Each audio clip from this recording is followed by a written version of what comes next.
difficult for our patients to let go of those defences, whether they're physical or mental. Yeah, I think, I'm not even sure I really like the term defences anymore, but certainly what our patients have developed and what we have developed are ways of coping which have been ways of getting us through life up until now, whether they began to take root in early infancy or later on in life.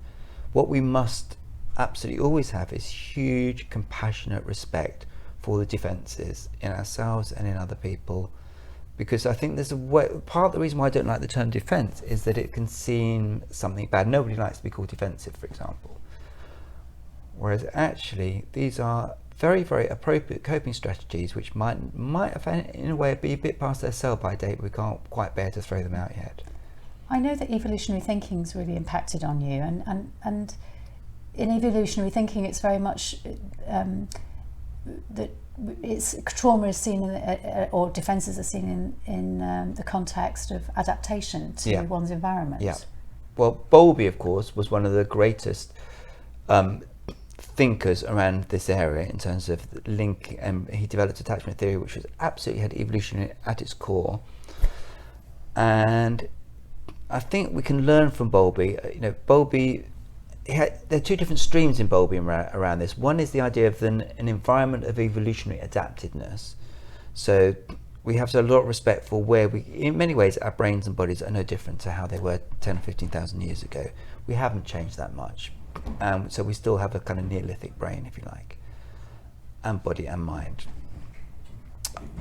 So, but also what Bowlby realized was that we always adapt to a particular environment because it makes sense to survive. Otherwise you don't survive and pass on your genes. So if I didn't develop certain defenses, I might not have survived in order to reach an age where I could procreate and pass on my genes to the next generation. So those defenses have been very useful, but they can get us into trouble if we don't know in our beings that actually it's safe to let them go. It sort of strikes me as a much more compassionate approach to seeing people's adaptations in this way, rather than a criticism or something that needs to be done away with. Yeah. That people's environment are going to infect their behaviour and affect their psyche.